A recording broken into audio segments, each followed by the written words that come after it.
کیا کبھی ایسا ہوا ہے کہ مطلب پورا دن بستر پر گزارا ہو، کوئی جسمانی کام نہ کیا ہو، وزن نہ اٹھایا ہو، لیکن لیکن پھر بھی جسم تھک پر بالکل چور ہو؟ ہاں بالکل وہی. عام طور پر ہماری سوچ یہ ہوتی ہے کہ انسان جسمانی مشقت سے تھکتا ہے، پھر سوتا ہے اور اگلی صبح بالکل تازہ دم ہو کر اٹھ جاتا ہے. لیکن ذرا تصور کریں کہ اگر انسانی ذہن ایک ایسی اسفنج بن جائے جو ارد گرد کی ہر چھوٹی سے چھوٹی بات، ہر تلخ رویے اور آپ کو پتا ہے ہر احساس کو ایک بھاری پتھر کی طرح اپنے اندر جذب کر رہا ہو. تو پھر کوئی نیند یا کوئی بھی آرام اس تھکاوٹ کو دور نہیں کر پاتا؟ بالکل. حالات، لوگوں کے طنز اور پریشانیوں کا یہ جو ایک پوشیدہ بوجھ ہے نا، یہ انسان کو اندر سے بالکل نچوڑ کے رکھ دیتا ہے. جی، اور نفسیات کی دنیا میں میرا مطلب ہے یہ کوئی معمولی کیفیت نہیں ہے، یہ ایک بہت گہری جذباتی الجھن ہے جسے ہم ایموشنل کیوس یا جذباتی افراتفری کہتے ہیں. یہ دراصل ایک ایسی دھند ہے جو انسان کی سوچنے، سمجھنے اور حقیقت کو پرکھنے کی صلاحیت کو مکمل طور پر دھندلا دیتی ہے. صحیح. انسان کو ایسا محسوس ہوتا ہے کہ جیسے وہ مسلسل کسی جنگ میں ہے، حالانکہ بظاہر سب کچھ پرسکون ہوتا ہے. تو آج کے اس تفصیلی تجزیے میں ہم اسی دھند کو صاف کرنے کی کوشش کریں گے.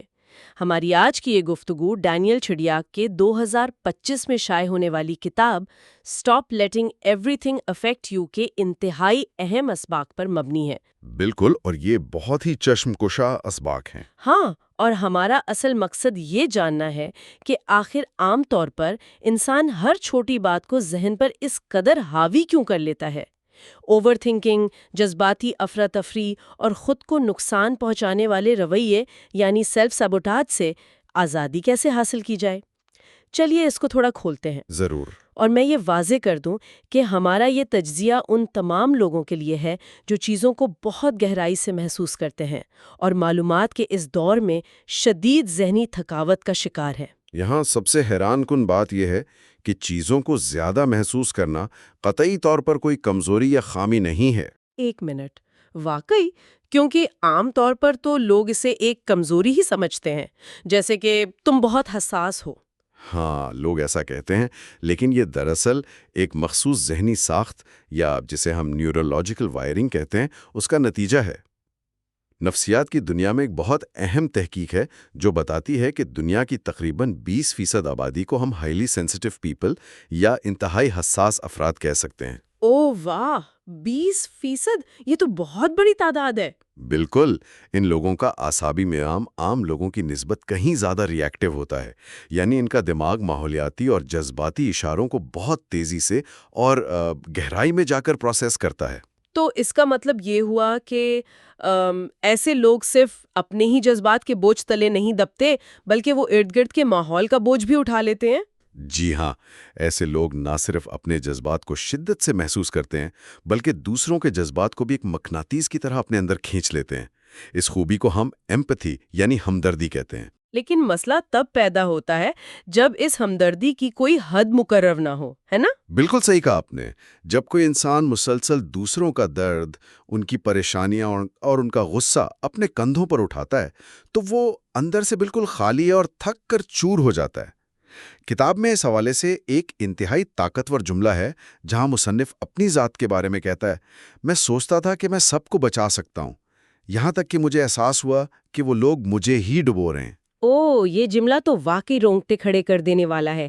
ہمدردی کا یہ بے تحاشا بہاؤ انسان کو اپنی ہی نظروں میں تھکا دیتا ہے.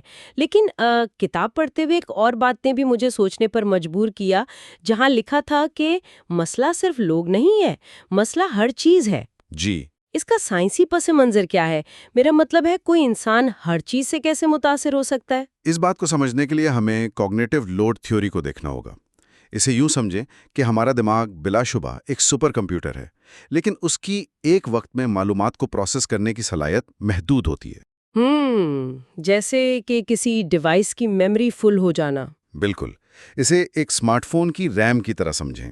آج کی دنیا میں ایک عام انسان مسلسل معلومات، سوشل میڈیا کی اطلاعات، خبروں، کام کے دباؤ اور خاندانی ذمہ داریوں کا بوجھ ایک ہی وقت میں اٹھا رہا ہوتا ہے۔ ہاں، دماغ میں ایک ساتھ 50 ٹیبز کھلے ہوتے ہیں۔ صحیح۔ اور جب یہ ذہنی دباؤ اپنی حد کو پہنچ جاتا ہے تو انسان کا کوگنیٹو لوڈ فل ہو جاتا ہے۔ اس کیفیت میں ایک انتہائی چھوٹی سی بات بھی، جیسے ہاتھ سے موبائل فون کا گر جانا یا چائے کا کپ چھلک جانا، یہ سب بھی ایک بہت بڑا بحران محسوس ہوتا ہے۔ تو وہ شدید رد عمل اس فون کے گرنے پر نہیں ہوتا، بلکہ اس جمع شدہ دباؤ کا پھٹنا ہوتا ہے۔ اس بات کو مزید آسان بنانے کے لیے میرے ذہن میں ایک مثال آ رہی ہے۔ یہ بالکل ایک بکھرے ہوئے کمرے کی طرح ہے۔ فرض کریں کہ اگر ایک کمرہ پہلے سے ہی بالکل صاف ستھرا ہو تو وہاں اگر ایک کپڑا یا ایک کتاب گر بھی جائے تو کوئی خاص فرق نہیں پڑتا۔ جی، انسان اسے اٹھا کر رکھ دیتا ہے۔ لیکن اگر کمرے میں پہلے ہی کپڑوں، کتابوں اور کچرے کا ایک پہاڑ لگا ہو تو اس میں ایک اور چھوٹی سی چیز کا اضافہ بھی برداشت ختم کر دیتا ہے اور انسان کا غصہ بے قابو ہو جاتا ہے۔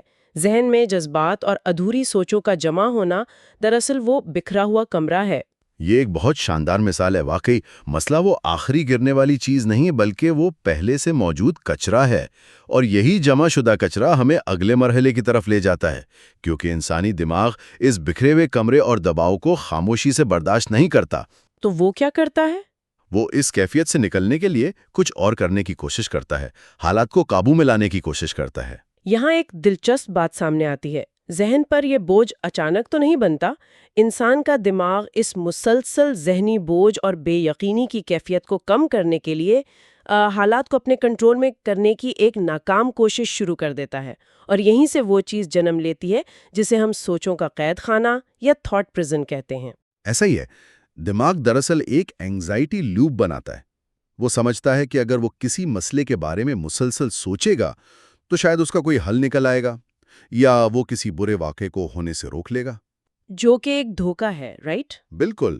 ارتقائی نفسیات ہمیں بتاتی ہے کہ انسانی دماغ نیگیٹیوٹی باعث یعنی منفی پہلو کی طرف جھکاؤ کا شکار ہوتا ہے۔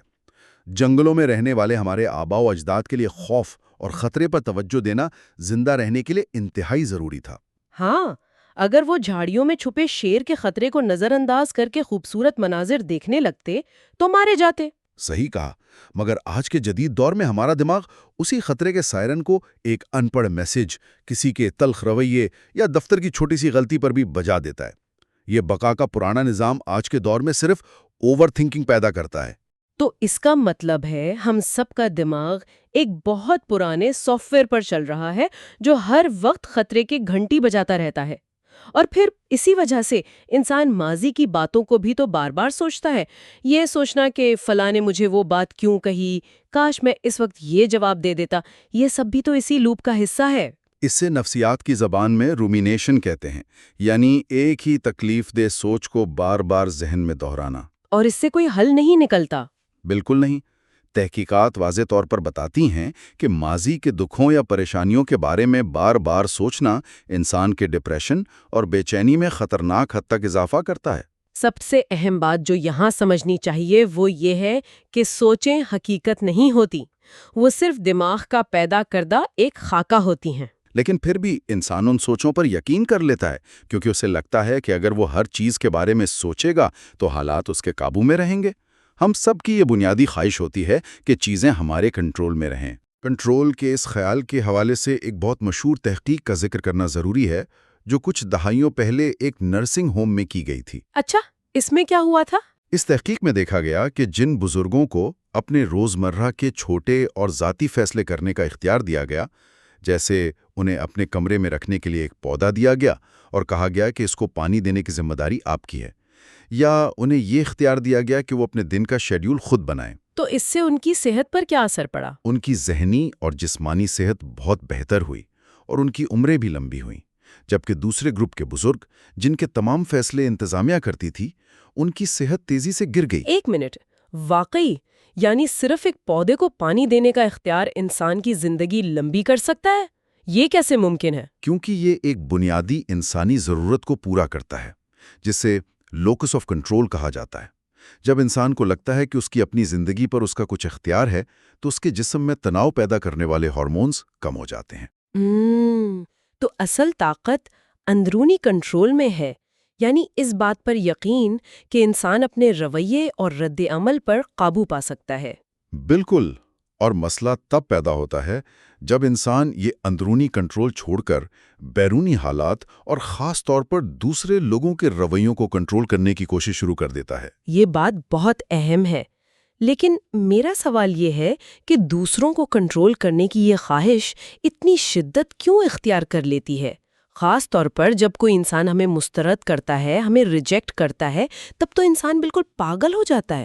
اس کی جڑیں ریجیکشن یعنی مسترد کیے جانے کے ارتقائی خوف میں ہیں۔ جب کسی انسان کو سماجی یا جذباتی طور پر مسترد کیا جاتا ہے تو دماغ کے بالکل وہی حصے متحرک ہوتے ہیں جو جسمانی درد جیسے ہڈی ٹوٹنے پر حرکت میں آتے ہیں۔ اوہ واو! یعنی سماجی درد اور جسمانی درد دماغ کے لیے ایک ہی چیز ہے؟ جی ہاں، اس کی وجہ یہ ہے کہ قدیم دور میں اگر قبیلہ کسی فرد کو نکال دیتا تھا تو اکیلے جنگل میں اس کی موت یقینی تھی۔ اس لیے دماغ نے سماجی ریجیکشن کو ایک سچے جسمانی درد کے طور پر پروسیس کرنا شروع کر دیا، تاکہ انسان ہر قیمت پر قبیلے کے ساتھ جڑا رہے۔ بالکل، اور آج بھی جب کوئی میسج کا جواب نہیں دیتا تو دماغ اسے موت کے خطرے کے طور پر لیتا ہے، اور اس شدید درد اور بے بسی سے بچنے کے لیے انسان کنٹرول واپس لینے کی کوشش کرتا ہے، بحثیں جیتنے کی بیکار کوشش کرتا ہے۔ یہ سائنسی حقیقت تو واقعی دماغ گھما دینے والی ہے۔ یہ بتاتا ہے کہ ہم کیوں اتنے حساس ہیں۔ لیکن یہ بات سننے میں تو ٹھیک لگتی ہے، عملی زندگی میں ایک بہت بڑا سوال کھڑا کرتی ہے۔ وہ کیا؟ اگر سب کچھ کنٹرول کرنے کی کوشش بیکار ہے اور ہم واقعی بیرونی حالات یا دوسرے لوگوں کے رویوں کو تبدیل نہیں کر سکتے، تو کیا انسان کو ہاتھ پر ہاتھ رکھ کر بیٹھ جانا چاہیے؟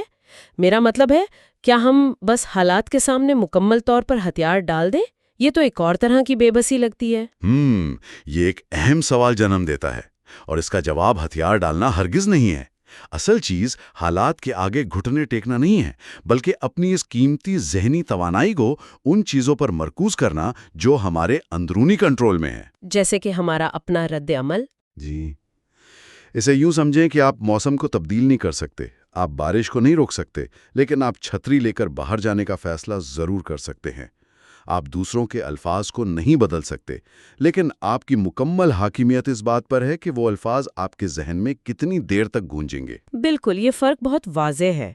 تو جب ہم یہ سمجھ جاتے ہیں کہ انٹرنل کنٹرول کی کمی اور اوور تھنکنگ ہمارا اصل مسئلہ ہے، تو اگلا اور سب سے اہم سوال یہ پیدا ہوتا ہے کہ ان سوچوں کے چکر کو عملی طور پر کیسے توڑا جائے، کیونکہ صرف جان لینا تو کافی نہیں ہوتا نا۔ نہیں، بالکل نہیں ہوتا۔ جب انسان رات کو سونے کے لیے لیٹتا ہے اور سوچیں حملہ آور ہوتی ہیں تو اس وقت کیا کیا جائے؟ ان سوچوں کے چکر کو توڑنے کے لیے سب سے پہلے ہمیں اپنا زاویہ نگاہ بدلنا ہوگا۔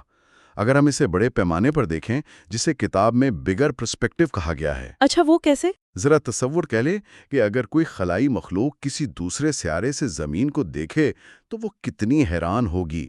وہ دیکھے گی کہ اس خوبصورت سیارے پر ایک انسان جس کی زندگی ویسے ہی بہت مختصر ہے، وہ اپنی زندگی کے قیمتی گھنٹے صرف اس بات پر ضائع کر رہا ہے کہ کسی نے اس کی سوشل میڈیا پوسٹ کو لائک نہیں کیا۔ ہاں، یا دفتر نے کسی نے اسے ترچھی نظر سے دیکھا۔ بالکل، کائنات کی وسعت کے سامنے ہماری یہ روزمرہ کی پریشانیاں مٹی کے ذرے کے برابر بھی نہیں ہوتی۔ یہ نظریہ انسان کو واقعی بہت عاجز بنا دیتا ہے۔ یہ احساس دلاتا ہے کہ ہم کتنی معمولی باتوں پر اپنی توانائیاں خرچ کر رہے ہیں۔ اور یہ کوئی نیا نظریہ نہیں ہے۔ کتاب میں اس حوالے سے بائبل سے حضرت ایوب کا واقعہ بڑی خوبصورتی سے بیان کیا گیا ہے۔ جب انہوں نے سب کچھ کھو دیا اور خدا سے سوال کیا تو خدا نے انہیں براہ راست جواب دینے کے بجائے کائنات کی وسعت اور ستاروں کی تخلیق دکھائی، تاکہ ان کا وہ محدود نظریہ بڑا ہو سکے۔ جی ہاں، ان کے ایک دوست نے بھی یہی مشورہ دیا تھا کہ بعض اوقات تکلیف انسان کی روحانی نشوونما کے لیے آتی ہے۔ جب ہم آسمان کی طرف دیکھتے ہیں تو ہمارے دماغ کی وائرنگ اس طرح کام کرتی ہے کہ ہمارے ذاتی مسائل چھوٹے لگنے لگتے ہیں۔ یہ بات بہت گہری ہے، لیکن کائنات کو دیکھنے کے باوجود جب انسان دوبارہ اپنی دنیا میں آتا ہے اور وہی سوچیں دوبارہ تنگ کرتی ہیں، تو اس وقت کے لیے کوئی عملی حل ہے؟ بالکل، نفسیات پر مبنی 5 انتہائی طاقتور حل بیان کیے گئے ہیں۔ پہلا طریقہ ہے دا وٹنس پریکٹس، یعنی اپنے جذبات کا صرف ایک گواہ بننا، ان میں بہہ نہیں جانا۔ گواہ بننا، اس کا کیا مطلب ہوا؟ جب شدید غصہ یا دکھ آئے تو اس جذبے کو ایک مخصوص نام دیں۔ اس کے پیچھے ایک مکمل سائنس ہے۔ جب آپ جذبے کو نام دیتے ہیں تو دماغ کا الارم سسٹم یعنی امیگڈلا کی ایکٹیویٹی فوراً کم ہوتی ہے۔